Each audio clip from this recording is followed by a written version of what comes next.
Hola, ¿qué tal, papá? Bienvenido a un episodio más de Se Busca Papá Bueno. Te recuerdo que estás en un espacio seguro en el cual puedes escuchar historias y contar historias de papá.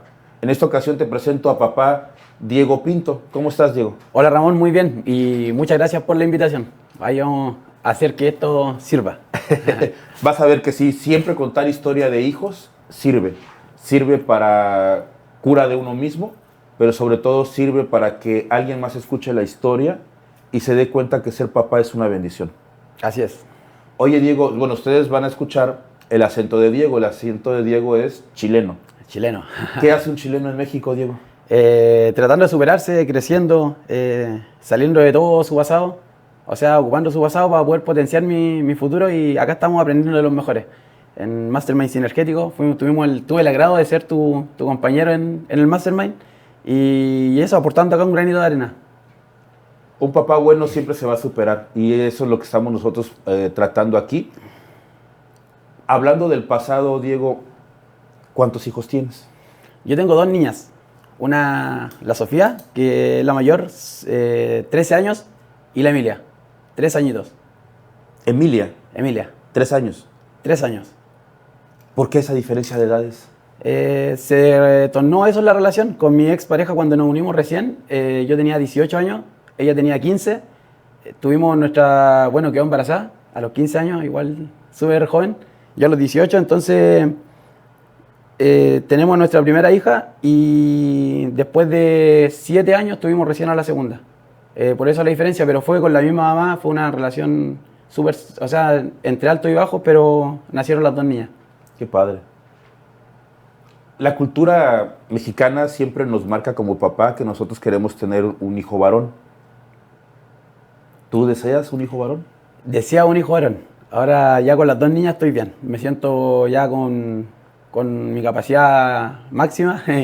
Y no, está bien con dos niñas, pero sí de que en algún momento quería un hijo varón.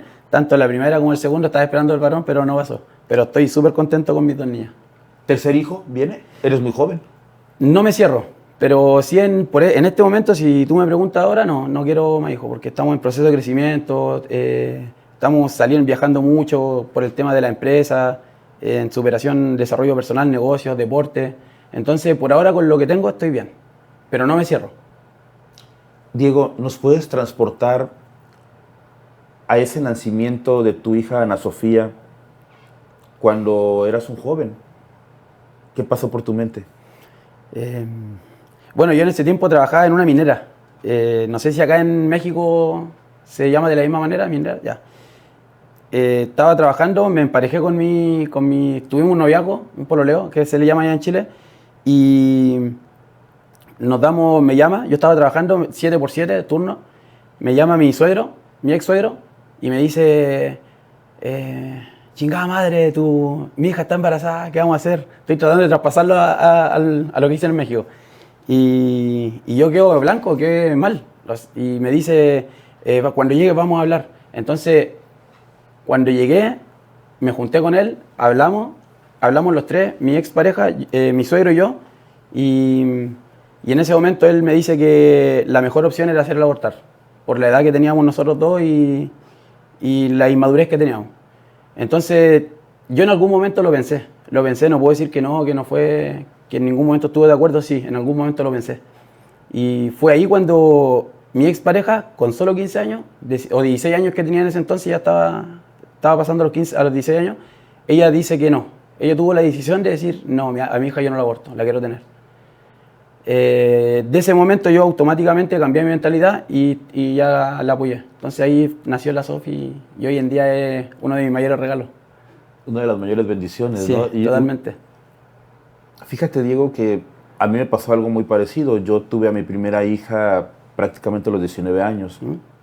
Cuando a Diego le dan la noticia, Diego ya trabajaba. Sí, ya trabajaba. ¿Por qué empezaste a trabajar tan joven? Porque en la casa éramos pobres. Mi mamá y mi papá no tenían trabajo. Mi papá trabajaba independiente, vendía ropa en la calle. Y tuve que empezar a trabajar porque mi papá ya empezó con una decadencia mental. Entonces ya solamente era como un niño. Era como ver a un niño que era adulto, salía a trabajar, dejaba un poco de plata en la casa y se iba. Y mi mamá no trabajaba, entonces se preocupaba de mi hermano y de mí. y faltaba plata. Entonces yo me puse a trabajar de los 13 años aproximadamente, cuando llegamos a la población nueva que vivíamos.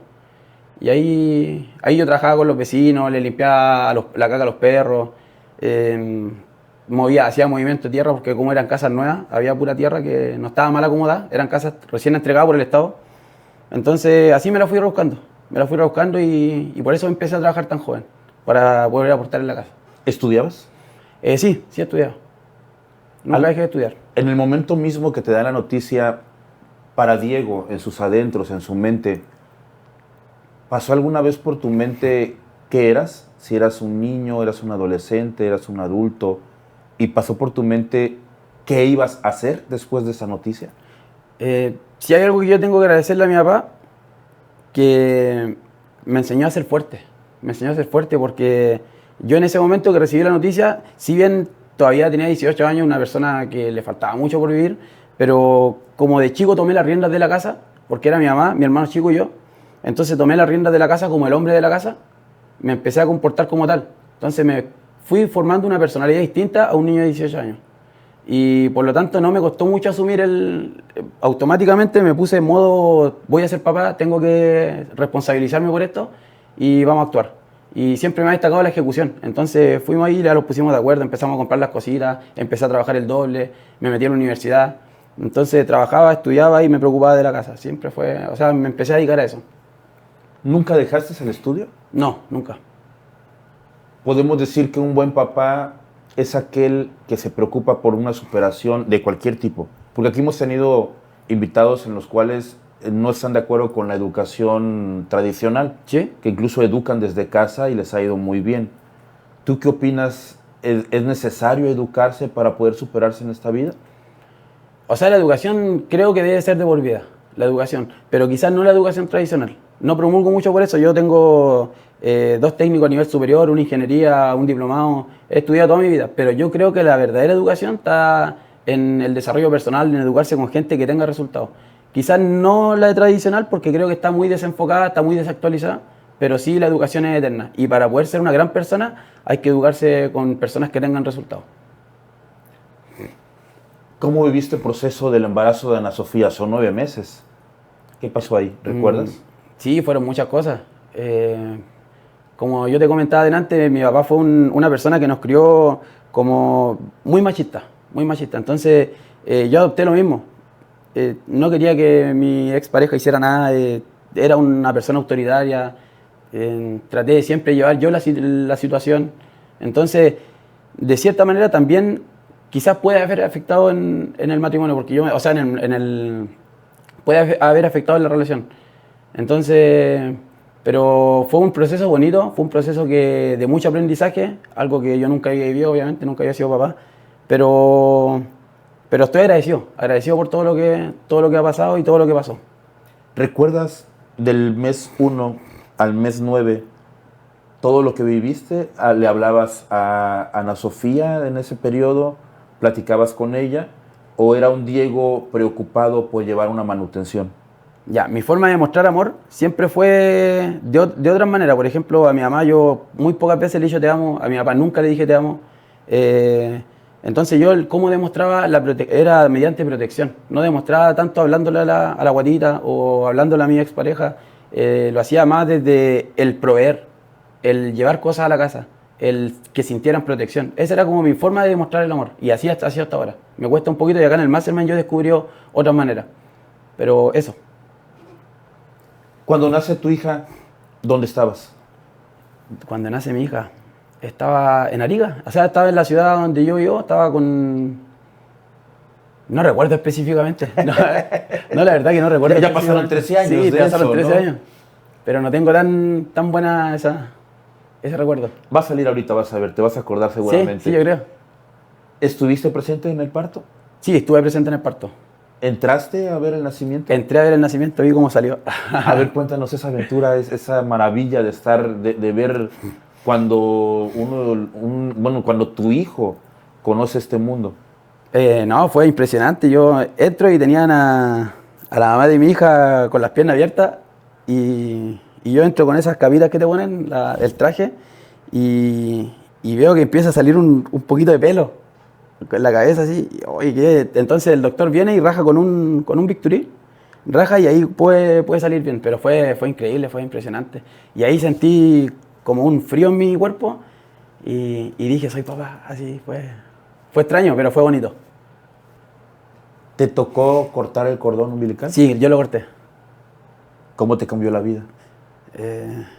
No, me cambió, pero automáticamente ya no era tanto puede sonar feo, pero no era tanto por mi hija, era por el entorno completo, la situación completa, que yo ya iba a adquirir una responsabilidad nueva, que tenía que hacer cosas nuevas, que tenía que superarme para poder demostrarle que yo iba a poder, pero fue como un todo. No es como, oh, fui papá, es mi niña, no sé, espectacular, era como un todo. Ya que yo cuando pequeño sufría de validación, entonces sentía que ahora me tenía que validar el doble para poder demostrarle a toda mi familia o a todo el entorno que yo podía. Pero no era tanto por mi hija en sí, era porque yo quería demostrar a todos que sí podía, por la falta de validación. Que hoy en día lo veo totalmente distinto, pero en ese momento lo veía así. ¿Cómo es en tu país, Chile, el nacimiento? Aquí en México no nos permiten a los padres entrar al nacimiento de los hijos. De hecho, está por regla. ¿Ya? Nos dejan al menos que sea institución privada y que tú lo solicites. Claro, tienes que pagar. Ana Sofía nació en una institución pública de tu país? Sí, en un hospital público. Ok. Entonces, ¿allá sí les permiten entrar a los Sí, padres? sí nos permiten. Sí. Nosotros aquí seguimos invitándolos. De verdad es que si tú ginecólogo, si tú ginecóloga, en dado momento tú detectas al papá bueno inmediatamente. Ves a ese papá preocupado allá afuera porque van a ser su hijo o su hija. Híjole, no te cuesta nada cambiarle la vida. Yo tengo 4 hijos. De los 4 solamente con el último, con José Ramón, tuve esa dicha de estar dentro del nacimiento. A mí no lo cambio por nada ese momento. Fue maravilloso, pero sobre todo fue maravilloso porque fueron segundos en los cuales yo conecté con él. Con los otros 3 seguramente me costó más tiempo. O no seguramente, estoy afirmando que sí me costó más tiempo. Con José Ramón la conexión fue inmediata porque en cuanto sale de la mamá, me lo pasaron a mí como papá y fue una conexión en segundos. Entonces nosotros aquí seguimos invitando que ojalá y cambiemos eso porque de verdad le vas a cambiar la vida a ese hijo y le vas a cambiar la vida a ese papá. Qué bueno que tu país sí tenga esa posibilidad de que entren a ver el nacimiento.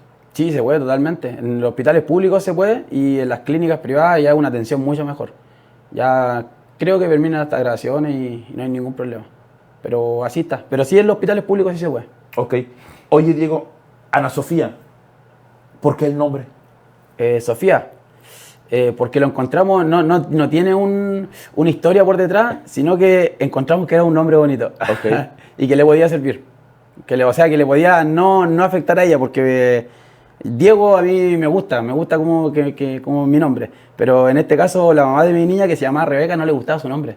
Entonces no quisimos ponerle un nombre que ella quizás se fuera a sentir incómoda cuando grande, y fue netamente por eso. Le pusimos Sofía, nos gustó, era un nombre que estaba en el momento, era como popular. Entonces fue ahí que le pusimos Sofía. No es que tenga una historia por detrás, ni que la abuelita, no, totalmente. Y éramos niños teniendo una niña. Híjole, acabas de dar una connotación bien importante. ¿Les darías algún consejo a esos jóvenes que nos están viendo ahorita de cómo un niño pasa a ser un papá? O sea, primero que se cuiden, que no tengan hijos por tener o tan jóvenes, porque no estamos preparados para tener una responsabilidad tan grande. Pero si es que ya están, que tomen acción, que se conviertan, hay que convertirse en hombre, hay que dejar las fiestas, hay que dejar de juntarse con los amigos, lo que hacía uno antes, y hay que preocuparse 100% de la familia, porque ese niño, esa niña va a necesitar un papá bueno, como es el podcast, un papá bueno, y para eso conlleva trabajo, conlleva responsabilidad, conlleva educación, y enfocarse en lo que realmente nosotros queremos, porque yo he visto hoy en día papás de 30 años que no saben para dónde van. Entonces no son buenos papás y no son todos, porque la mayoría de los papás yo encuentro que son buenos, que no se le ha dado voz, y este podcast por eso que me llama tanto la atención y estoy acá, porque nos hace sacar el sentimiento que nosotros tenemos. Entonces, ese consejo les daría yo, que si ya están, que tienen que cambiar su estilo de vida y adecuarse a lo que viene y a tomar acción. ¿Tú sufriste muchos cambios de vida? Sí, muchos cambios de vida. Yo pasé de ser delincuente, pasé de ser drogadicto, de asaltar a personas, o sea, de robarle a personas, de los 15 años que yo empecé con esta travesía más o menos ya de la delincuencia, hasta los 18, casi cuando nació o sea, cuando ya quedó embarazada mi pareja, ahí fue cuando yo decidí el cambio. Entré al servicio militar y empezó todo mi cambio cuando quedó embarazada. Fue todo en el mismo tiempo. Pasó, hice el servicio militar, mi expareja quedó embarazada y empezó mi cambio, porque iban a ser mi hija. Pero sí fue de alto y bajo y estoy agradecido. Por eso que Dios, los momentos de Dios son perfectos. Porque me puso a mi niña, primero me hizo pasar por una situación, me dio una historia que contar para yo poder darle una mejor educación a mi hija y poder impactar a más personas. Entonces, Sofía te cambió la vida, te sacó de las calles, te sacó de la vida que tú estabas viviendo. Se puede decir que sí. Se puede decir que sí. Fue un complemento de muchas cosas, pero Sofía fue un factor fundamental en ese complemento. Mencionas ahorita el tema de tu suegro. La verdad es que mi admiración y respeto por haberte hablado. Tú tienes 2 nenas. Sí. Esperemos que tú no hagas esa llamada. Pero si la haces, apenas tuvimos aquí a Efraín, y yo digo, qué manera tan elegante de amenazar a tu yerno. Ahí luego ya hemos estado subiendo partes de esto. Pero posteriormente de que te hace la llamada a tu suegro, él hace una propuesta, tú la rechazas. ¿Cómo fue después la convivencia con ellos? Fue rara porque, como te digo, yo siempre he sido una persona que, por lo que me enseñó mi papá, a yo tomar las decisiones. Si son cosas que me comprometen, yo tomo las decisiones, doy la última palabra, por lo mismo, por la falta de validación que yo tenía, la empecé a respaldar con eso. Entonces la relación se empezó a tornar, yo tenía un odio hacia él, un odio y se lo repetía constantemente a mi pareja. ¿Qué si tu papá quería matar a mi hija? ¿Qué si tú? Y empecé con un constante odio que yo tenía hacia él. Hoy en día me doy cuenta que ya no le tengo odio, es una persona que cuida a mis niñas, tenemos no una excelente relación, pero sí una buena relación y estoy agradecido de eso. Pero en ese momento yo como un niño con esos pensamientos, de querer comerme el mundo, de que estaba haciendo cosas, trabajando, nadie me mantenía, me hacía cargo yo de la casa. Entonces me sentía con el derecho a odiarlo, porque él me había propuesto matar a mi hija. Ese era el concepto que tenía yo. Pero hoy en día lo veo de otro punto de vista, lo veo yo como papá, mi hija ya 13 años, a 2 años de cumplir, cuando su mamá fue la mamá de ella. Entonces lo veo de otra manera y sí me pongo en la posición del papá de mi expareja y empatizo con él. Entonces son cosas que nosotros hacemos del momento, pero pasan. Pero hay que pasar un proceso, hay que entender y hay que vivirlo para poder recién uno quizás opinar. No juzgar, pero sí dar un punto de vista. ¿La empatía viene desde el punto de vista que él estaba protegiendo a su hija? Totalmente. Yo ahora trato de empatizar con él, como digo, estamos en una edad similar y cuando la hija de él iba a ser mamá y mi hija va a cumplir la edad de cuando ella fue mamá, entonces sí, él fue una manera de proteger a su hija, quizá él no tenía un gran conocimiento en el tema, pero lo hizo en base a protección, porque no creo que ningún papá odie a su hijo o por querer quitar la vida a su nieto o a su nieta. Mencionas mucho a tu papá. ¿Tuviste un buen papá? ¿O tienes un buen papá? Estoy agradecido del papá que tuve. Mi papá era un hombre muy autoritario, muy machista. Era una persona que nosotros estábamos haciendo las tareas y él, si lo salía mal, los pegaba. A mi hermano y a mí. Entonces, pero como te digo, en ese momento yo tenía un rencor gigante hacia él porque le faltaba el respeto a mi mamá. Nunca lo vi pegarle, pero sí faltarle el respeto. Era una persona muy gritona, muy que yo mando acá, que yo soy el que da la última palabra. Y lo mismo lo fue traspasando a nosotros, lo fuimos viendo como normal, porque para nosotros nuestros papás yo creo que son nuestros superhéroes. Entonces nosotros vamos imitando todo lo que ellos van haciendo. Y para mí era que él le gritara a mi mamá, que mi mamá fuera sumisa, que siempre él tuviera la última decisión, para mí era algo normal. Entonces yo cuando tuve mi familia era lo mismo, porque lo empecé a analizar como normal. Pero mi papá me enseñó harto, me enseñó a cómo no tengo que hacer las cosas, me enseñó también varios valores, a ser una persona fuerte, a ser una persona decisiva, que no ande por el camino de la víctima y que siempre tome acción en base a... Pero sí, estoy agradecido del papá que tuve. ¿Para ti qué significa ser un buen papá? Hoy en día, para mí significa ser un buen papá, una persona porque el decir contagia, pero el hacer arrastra. ¿Y cómo me doy cuenta? Yo antes tenía malos hábitos. Antes yo tomaba alcohol, trabajaba todo el día, estaba en la casa harto tiempo, pero no era tiempo de calidad que yo le daba a mi hija. O sea, yo estaba ahí con una cerveza viendo tele, cállate un rato, y así empezaba. Pero hoy en día que yo cambié, después de la separación, yo llevo 2 años casi separado, un poquito más, me empecé a preocupar de mí, a cuidar, y mi hija me sigue en redes sociales. Mi hija tiene redes sociales y yo le inculco que ella tenga redes sociales, pero para hacer contenido, para aportar algo. Entonces ella hoy en día me ve haciéndolo y yo no estoy mucho tiempo con ella. No estoy gran cantidad del día con ella. Pero sí ella siento que me tiene una admiración tremenda porque estoy todo el día subiendo cosas de deporte, superación personal, ayudando personas. Y yo creo que no importa cuánto es el tiempo que pasemos con los niños, pero que el tiempo que pasemos sea de calidad. O que lo que ellos nos vean haciendo, porque ellos hoy en día tienen redes sociales, ellos ven lo que nosotros hacemos. Entonces que lo que nos vean haciendo sea positivo. Y eso es increíble cómo impacta. Es increíble. Es increíble cómo impacta la vida de un niño. Mi hija me llama, papá, ¿qué estás haciendo? ¿Cómo estáis?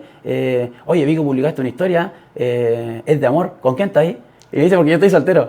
Entonces me dice, ¿con quién estáis? Y yo le digo, no, hija, con nadie, ya, porque tengo que conocerla yo primero. Y entonces es una relación súper bonita que tenemos mediante redes sociales. Yo sé que hay papás que no dejan que sus hijos tengan redes sociales, pero creo que no debería ser así, porque hoy en día ya está tan inculcada, está tan insertada en el mundo, en la sociedad del mundo digital, que hay que adaptarlo y hay que enseñárselos de buena manera, para que lo sepan ocupar de buena manera. ¿Qué consejo le darías a los padres actualmente, ya con todo el conocimiento que Diego ha tenido a través de estos años, todo lo que ha pasado? ¿Qué consejo le pudieras dar que valga la pena a los papás que nos están viendo? Que sean un espejo de su hijo, que actúen como quisieran que sus hijos actúen, que si les dicen no tomen Coca-Cola porque hace mal, tiene azúcar, que no los vean tomándose un vaso de Coca-Cola en la mesa, porque como te repetía antes, el decir contagia, pero el hacer arrastra. Todo lo que ellos te vean haciendo, ellos te lo van a repetir. Entonces tú conviértete en la persona que tú quieres que sean tu hijo. Si querés que tengan una buena pareja, sé tú una buena pareja, sé tú una buena persona. Entonces, eso es el consejo que yo les daría. Conviértanse ustedes en la persona que ustedes quieren que sean su hijo. Diego, está Sofía, 10 años después nace Emilia. ¿Qué pasó 10 años después? ¿Cambió algo? Las dos fueron chiripazos, las dos fueron no deseadas, pero, o sea, suena fea la palabra, pero las dos fueron no planeadas, ahí está la palabra. Sí.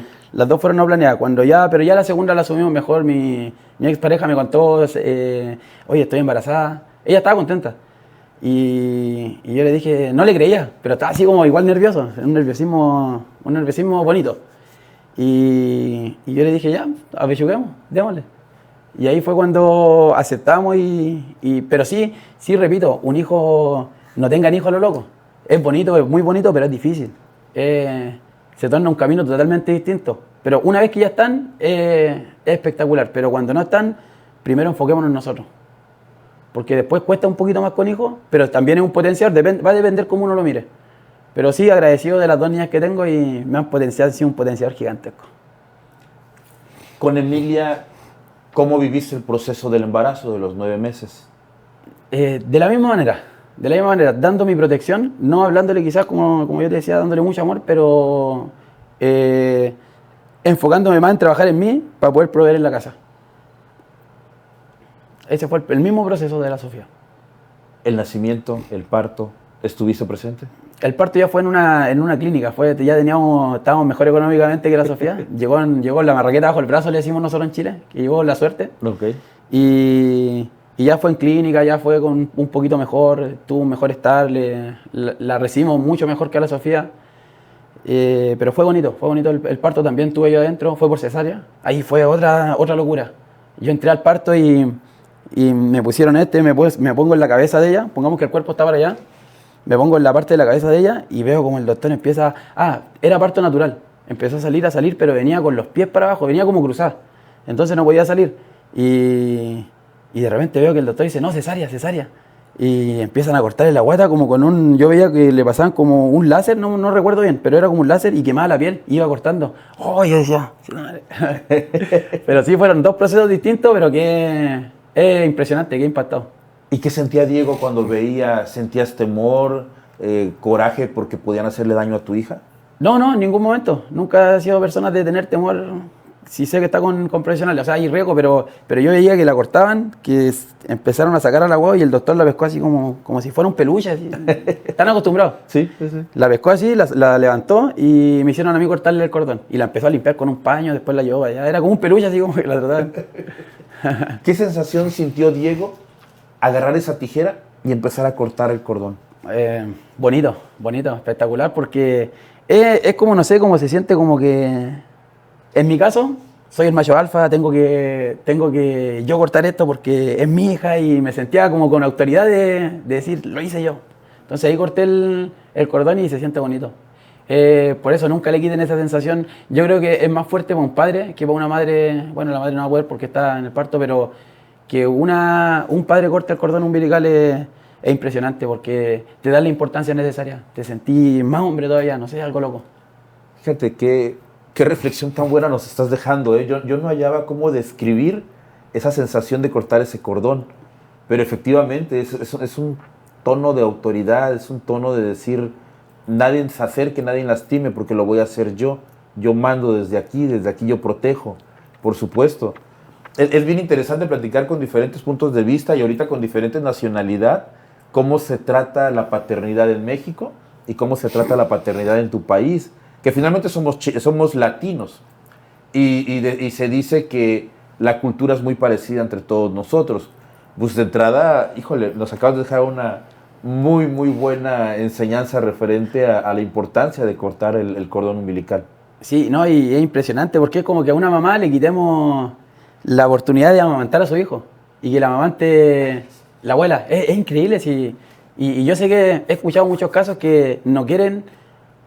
la mujer está asumiendo tanto el rol de... O sea, está teniendo tanto una actitud como... No sé cómo decirle, como no machista, como masculinidad. Masculinidad, ahí está. Masculinidad, entonces manda en la relación y de repente hace que la abuela entre al parto o hace que la hermana entre al parto por no querer que entre y es gravísimo.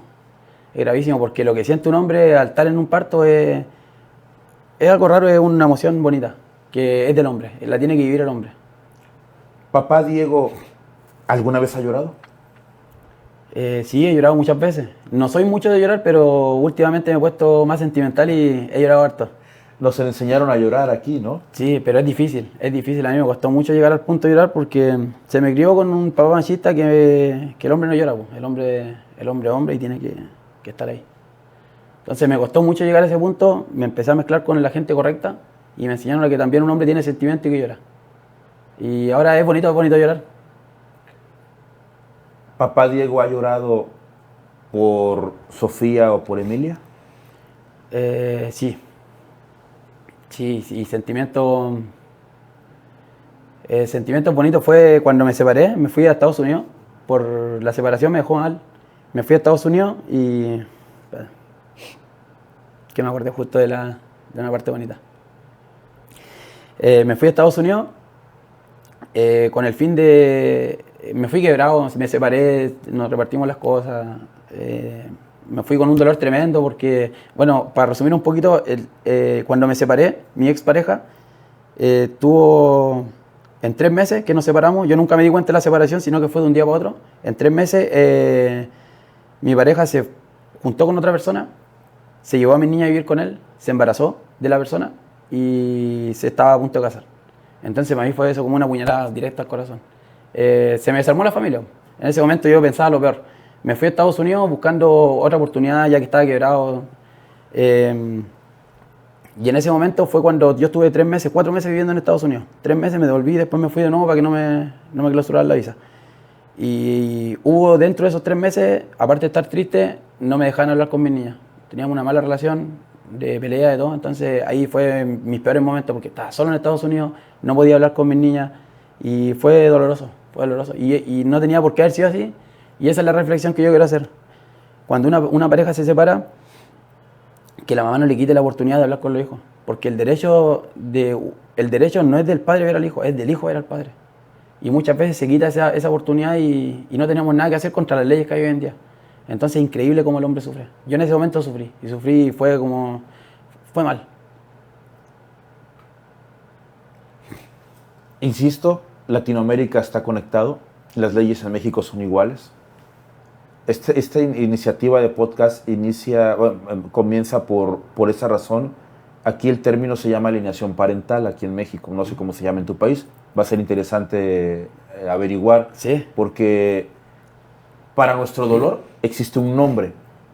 Cuando tú pierdes un hijo, no tiene nombre, no hay una descripción de cómo se llama. Pero para lo que tú pasaste y yo pasé, aquí se llama alienación parental. Yo describo ese dolor tan grande que es muy cruel, que yo sé que mi hijo está vivo y no lo puedo ver. Peor todavía. Yo lo describo como peor. Ya tuvimos un papá aquí que su hijo falleció, pero el papá Javier me dice, tengo el consuelo de saber que mi hijo está en la tumba. Por supuesto que no se lo hice saber yo en ese momento porque su dolor es grande. Yo tengo el dolor de saber que mis hijos están vivos y no los veo. ¿Cuánto tiempo pasó para que papá Diego pudiera volver a conectar con sus hijos? Ese es el otro punto, que era intermitente. Me dejaba hablar con las niñas. La única comunicación que tenía yo, estaba en Estados Unidos y en Chile, la única comunicación que tenía yo era por celular. Entonces, habían veces que me dejaba 5 días sin poder hablar con las niñas, después me dejaba hablar un día, después me quitaba esa vista 10 días más. Y no era tanto que sufriera yo, porque la Sofía igual me decía, papito, yo igual quiero hablar contigo, tengo la gana. Entonces, se vulnera tanto el derecho del padre como del niño. Y es fea la sensación, porque uno dice, puedo aguantar, pero que tu niña te diga, papito, te amo, quiero estar contigo, te extraño, no he podido hablar contigo. Nunca criticando a la mamá, obviamente, pero sí yo me daba cuenta que ella quería hablar, pero no la dejaban. Entonces eso es feo lo que se hace. Me hablas de Sofía. ¿Con Emilia no tenía todavía edad para platicar contigo? El método que yo tenía para poder hablar con Emilia era hablando con Sofía. Sofía a veces lo llamamos por videollamada y me mostraba a la Emilia, pero no tenía o sea, ella no hablaba. Entonces era la única forma que yo tenía para poder hablar con ella, era a través de mi hija, que era mayor. ¿Recuerdas cómo eran las pláticas? Sí, yo trataba de que fueran bonitas. Ya inicialmente, ¿cómo está mi hija? No le está pasando nada, estaba muy preocupado yo de lo que fuera a pasar con ella. Pero me di cuenta que no era el camino, porque más que disfrutar ese momento que yo hablaba con ella, era implantarle inseguridades. Porque constantemente ella estaba viendo, mi papá, qué estará pensando, un sinfín de cosas. Entonces ya después empecé a tornar una conversación más bonita. Hola hija, ¿cómo estás? ¿Cómo te fue en el colegio? ¿Qué hiciste?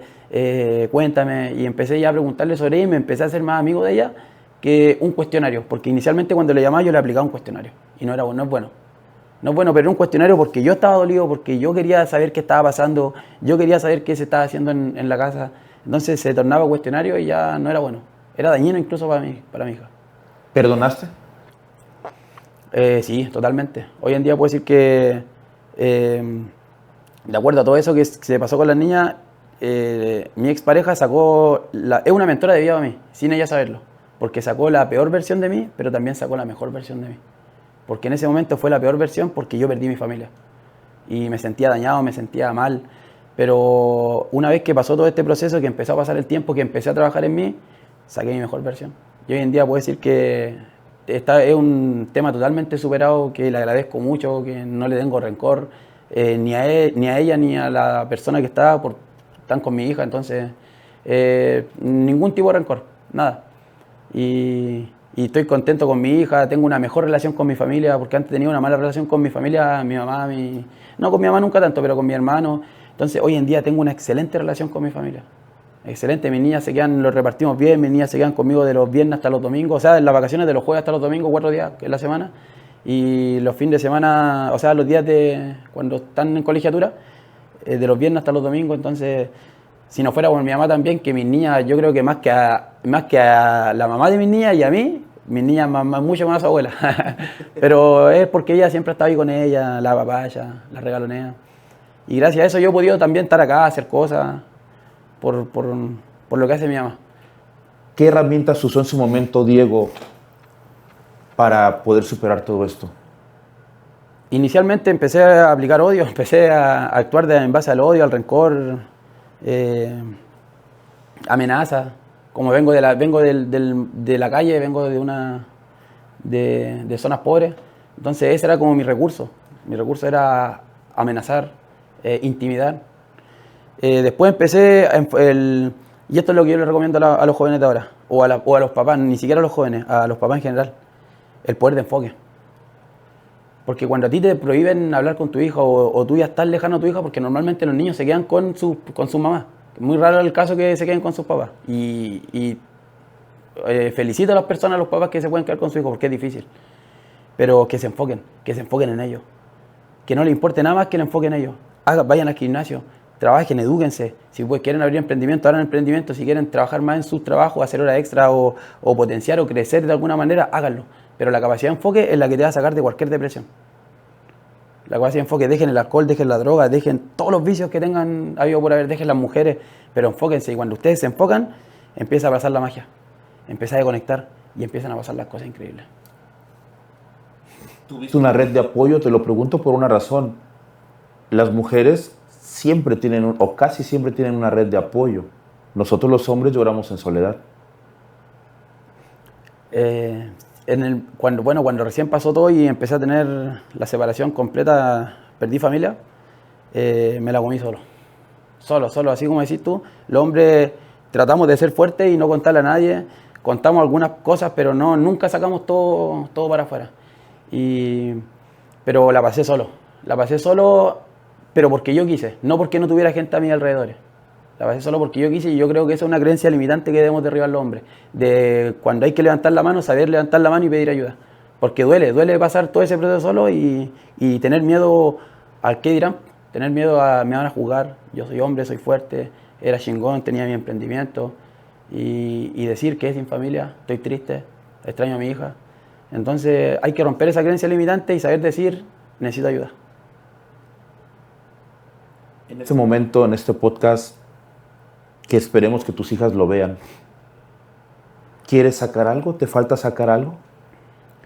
En realidad, hoy en día soy una persona súper abierta. Mi hija, tengo una comunicación extraordinaria, les comento todo. Ya saben que yo en un tiempo fui drogadicto, alcohólico, que vendía droga, que asaltaba gente, que robaba. Entonces, no tengo mucho guardado. Aprendí a sacar todo. Pero, ¿qué consejo yo puedo dar? ¿Qué consejo yo puedo dar? Atrévanse a contar, atrévanse a pedir ayuda, atrévanse a decir, estoy mal, estoy en depresión, porque a veces la depresión nos come y podemos entrar hasta en el suicidio. Me imagino que has tenido podcasts de personas que han pasado por ahí, pero es eso, apoyemos más al hombre, esto va como para la sociedad, apoyemos más al hombre, preguntémosle cómo estáis, y sobre todo después de una separación, porque ahí es cuando realmente afectan las cosas, después de una separación. Y nosotros empaticemos, ocupemos el término compartir es bueno, y amigos, hermanos, hijos, ¿cómo estáis? ¿Qué te pasa? ¿En qué te puedo ayudar? Créanme que van a tener respuesta. Y entre más te repita estoy bien, es que está muy mal. Peor todavía. Es cuando tienes que... Nosotros los hombres, yo lo vivo, no necesito muchas veces palabras.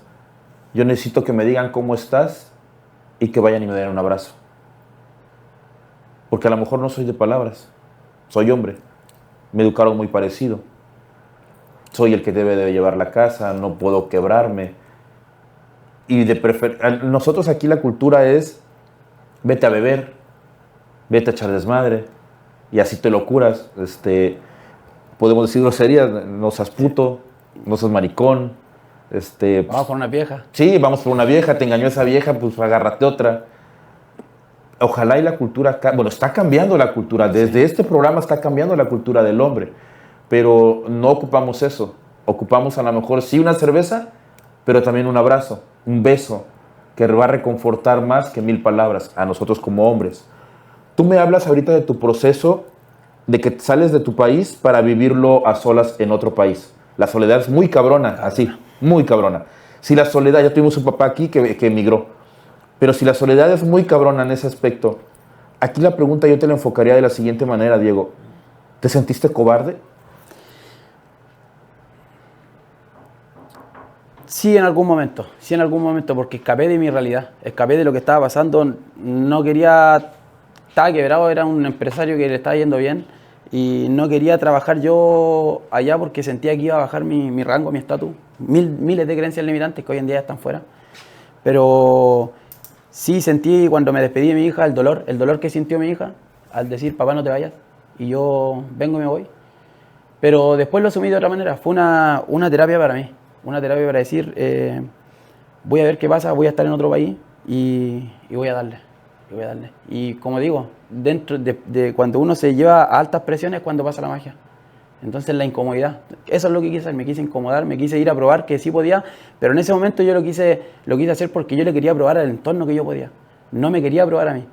Y cuando empecé a ver lo contrario, cuando empezó a pasar la magia, fue cuando empecé yo a trabajar en mí y empezó a cambiar todo. ¿En qué momento decides regresar a afrontar todo? La pregunta en que si te sentiste cobarde va basada, porque a mí me pasó. Yo migro cuando veo todo esto es muy parecido a la historia. Yo por eso digo aquí, híjole, las buenas historias de papá conectan. Y mira, estoy dándome cuenta que trascienden de país a país. Sí. Tu historia es muy parecida a la mía. Yo también decido no emigrar a Estados Unidos, pero cuando yo encuentro toda esa situación que pasa con la mamá de mis hijos, decido irme a la Ciudad de México, alejarme. Pero me sentí cobarde. Pero también hubo un momento donde dije, ya me curé, ya es momento de regresar. ¿En qué momento Diego dijo regreso? Quedé en Estados Unidos.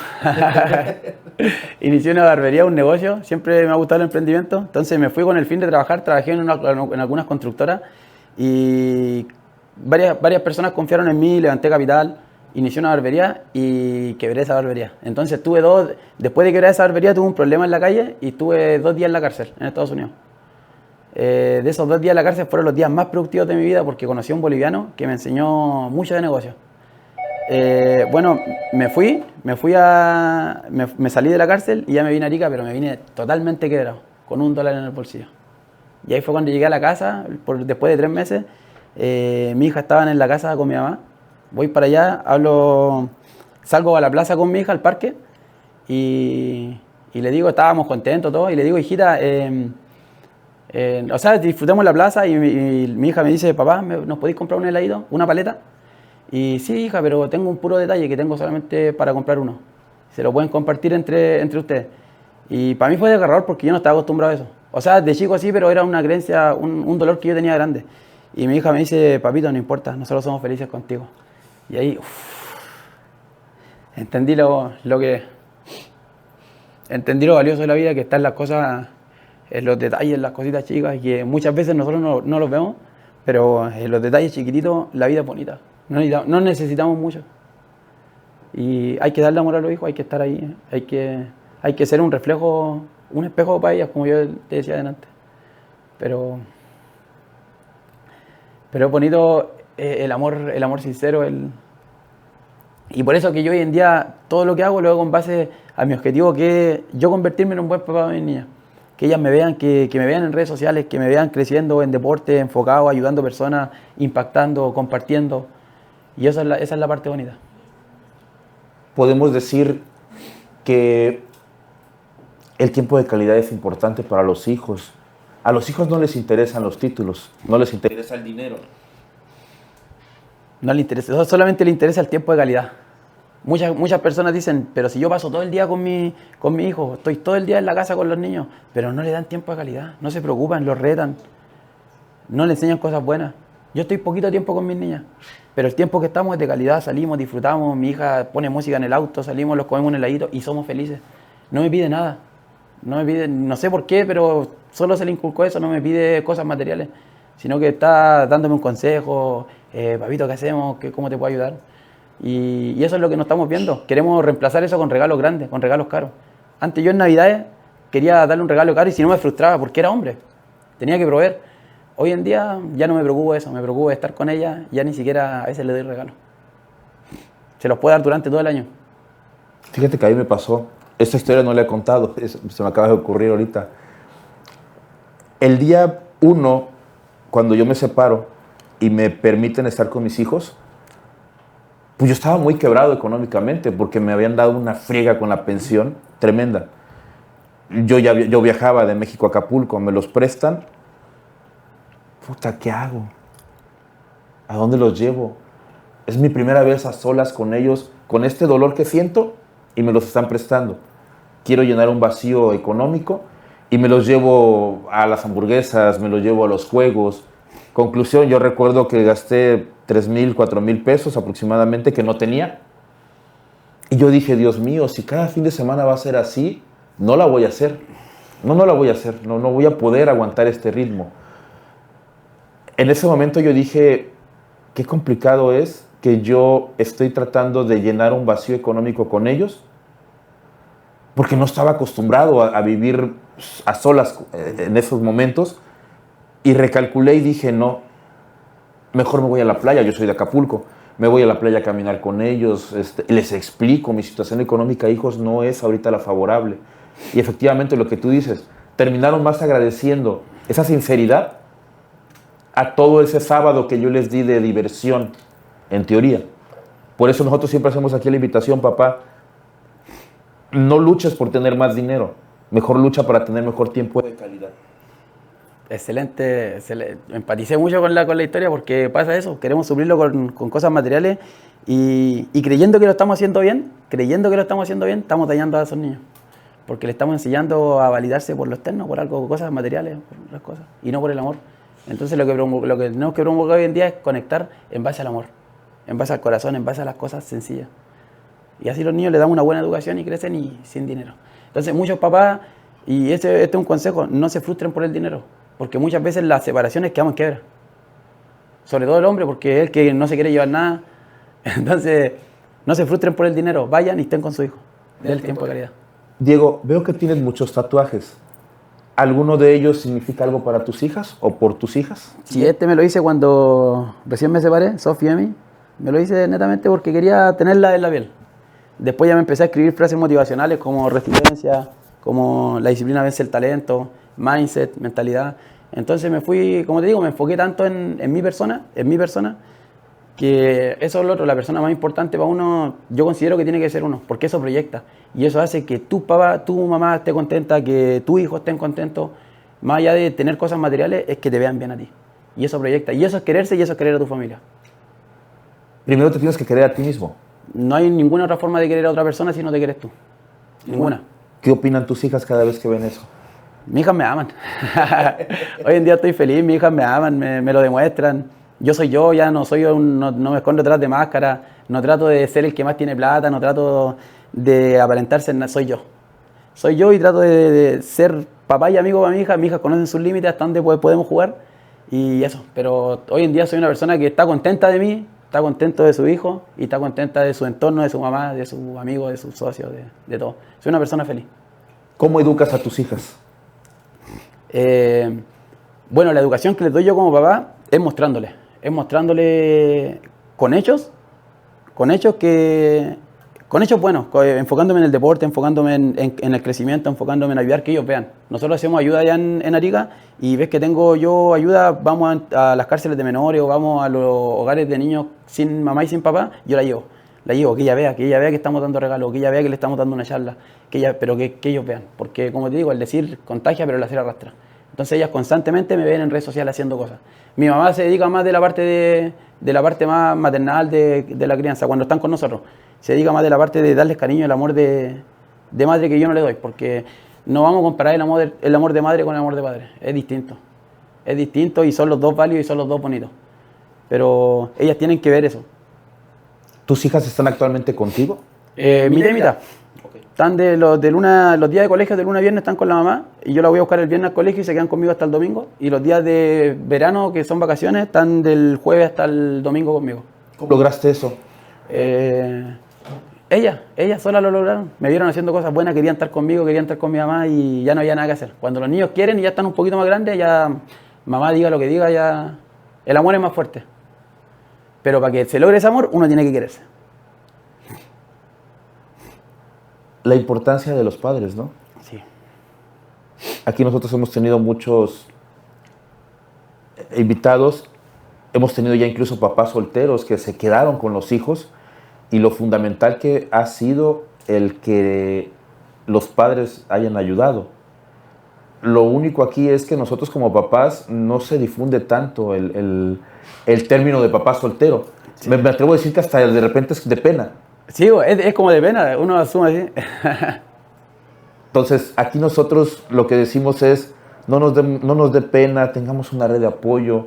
Por eso nosotros les pedimos, si tú vives un caso, papá, como el que vive Diego, el que vive Ramón, el que vive Javier, que es una pérdida, ojalá y seamos una red de apoyo nosotros, y nos escriban, nos den sus comentarios, postulen incluso a su padre.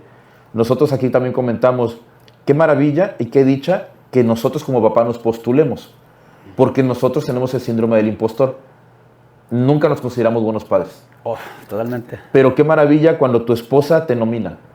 Y qué sorprendente y qué de verdad es que agradecimiento a Dios cuando tus hijos te nominan. Nosotros ya tuvimos cuatro nominados por medio de las redes sociales, hijos que nos dicen, mi papá merece estar en tu podcast. Imagínate. Lo está haciendo bien. Lo está haciendo bien. Y tenemos que ir a conocerlo. Porque aquí no nos importa si eres empresario, si eres obrero, si eres ranchero. No, a mí no me interesa. A mí me interesa que seas un buen papá. Sencillamente. Diego, ¿qué valor te gustaría dejarle a tus hijas? El valor de que sean buenas personas, de que compartan, de que la vida es bonita y es para disfrutarla y es una sola. Pero es el valor más grande que me gustaría dejarle, que sean servidoras de la vida, que ellas aporten, que con sus historias pueden impactar a otras personas, que no existe historia mala, independiente de la posición que estemos, si éramos muy pobres o muy ricos, somos las mismas personas y tenemos la misma capacidad de poder impactar a alguien, porque alguien va a empatizar con nosotros. Entonces, que seamos servidoras, que seamos buenas personas y eso. Ya hablamos del pasado de Diego, ya hablamos del presente de Diego, papá. A mí me gustaría trasladar a Diego al futuro. ¿Qué va a pasar cuando Sofía le diga, tengo novio? Ya he estado... Esa es... no estoy preparado, pero ahí vamos a aprender en el camino, como siempre ha sido mi vida, improvisar. Pero sí sé que tengo que enseñarle, empezar a explicarle de acuerdo a mis creencias, de acuerdo a lo que yo puedo aportarle. Si ella lo toma bien, si no, ya tendremos que ver. Pero es natural, es de la naturaleza, es algo que va a pasar, es algo que a todos nos va a pasar. Entonces, asumir y ponerle el pecho a la pala, no queda otra. ¿Qué va a pasar cuando Emilia te diga, papá, me voy a casar? Felicitarla. Si es que es buen hombre, por eso les quiero enseñar de chiquitita a que sepan identificar una buena persona y en un futuro ser un buen papá, como lo que sale en el podcast. Pero eso me queda enseñarle en base a los errores que yo he cometido, cómo traten de seleccionar a una persona. ¿En tu país se celebran los 15 años de las mujeres? Sí se celebran, no es tan grande como lo hacen acá, me imagino, pero sí se celebra. ¿Tienes preparado el discurso? ¿Lo has pensado? No, todavía no me pongo en esa postura. ¿Te faltan 2 años? Sí, menos. ¿El discurso de la boda? No, tampoco, no estoy preparado. ¿Y qué hay que hacer para prepararse? No sé, aprender de personas que ya hayan pasado el proceso. Red de apoyo. Red de apoyo, porque el hombre, no estoy preparado a eso. ¿Por qué no nos ayudan? Ayúdenos tu papá, que ya viviste esa situación, porque debe de ser doloroso. Efraín nos los contó muy por encimita y debe de doler mucho esa parte, porque estás entregando tu corazón a un desconocido. Sí. Y mira, veo cómo te pone. Estoy como tenso, tío. Sí. A lo mejor por eso dices que entiendes ahora a tu suegro, ¿no? De que, bueno, sí. al papá de la mamá de tus hijos. A mí me cuesta mucho trabajo la terminología, Diego, porque cuando yo empecé este podcast, aquí en el máster está una muy buena amiga, Iliana, que se dedica a hacer constelaciones, todo esto. Entonces yo le decía a Iliana, yo en algún momento voy a tener que referir a esa persona. ¿Cuál es la mejor manera? Ella me recomendó que fuera como la mamá de mis hijos, porque es lo que nunca va a dejar de ser, la mamá de mis hijos. Claro. Yo quería decir de otras maneras, que ya hemos bromeado, algún día lo voy a decir, luego me regañan. Pero bueno, Diego, la verdad es que gracias. No sé si quieras dar alguna observación, algún consejo, algún mensaje a tus hijas, a los padres que nos están viendo, a los futuros padres que, así como tú y yo, a lo mejor van a tener un hijo a los 18, 17 años. Sí. Bueno, a los padres, un consejo para todos los padres, que aprendan a levantar la mano, aprendan a decir necesito ayuda, aprendan a decir me siento mal, porque es algo que en los hombres no tenemos. A mi hija decirle que la amo, que son el motor fundamental de todo esto, que voy a seguir siendo mejor persona para demostrarle cuánto las quiero, trabajando en mí. Agradecerte, Ramón, por lo que estás haciendo, porque este es un espacio que es increíble cómo no se le da al hombre. Y tú lo partiste haciendo con tus medios, con lo que tú tienes, y eso se agradece. Se agradece porque de verdad que es bonito. De verdad que es bonito. Yo nunca había hablado de mi hija en algún lugar. O haberme otra persona que me haya dado el tiempo y yo poder explicar cómo fue el proceso de ser papá. Porque ese es el principio fundamental, el buen papá, ser un buen papá. Y para ser un buen papá hay que trabajar en uno. Eso es lo que yo podría decir y agradecerle a toda tu audiencia y decirle, y voy a, después cuando salga el podcast voy a viralizarlo harto para que harta gente te siga, porque de verdad que hay hartos papás que están queriendo levantar la mano pero no se atreven. Que se sumen, porque nosotros no nos caerían mal unas vacaciones en Chile. Me dirijo para acá porque acá está la jefa. ¿Qué onda? Y por supuesto, la verdad es que la intención es trascender. Si en dado momento, el día de mañana, Diego, tu socio, dicen, oye, pues esto funcionó, vente a grabar, pues nosotros encantados de ir a conocer, siempre hago la referencia de la Quinta Vergara, de ir a conocer ese recinto, pero sobre todo de ir a escuchar historias de papás en otro país en el cual te des cuenta que estamos conectados. Y te lo prometo que bueno, la invitación está y hay muy buenos papás y queriendo levantar la mano. Así que sin duda este podcast va a ser un éxito, va a trascender mucho y va a tocar muchos corazones. Váyanse postulando, vayan comentando, suscríbanse al canal, por favor, que esto se difunda, que esto sea más grande, que tengamos una voz, que entre nosotros tengamos una red de apoyo, que nos aconsejemos. Por lo pronto, ojalá le empiezan a decir a Diego ese discurso de 15 años, cómo lo tiene que ir estructurando, y ojalá y también le den un consejo a Diego, cómo tiene que ir estructurando cuando le hablen, papá, ya tengo novio, y sobre todo, papá, ya me quiero casar. Me quiero casar. No nos resta más que agradecerte, Diego, de verdad, todo tu tiempo, por estar aquí presente con nosotros, por sumarte a este podcast Se Busca Papá Bueno.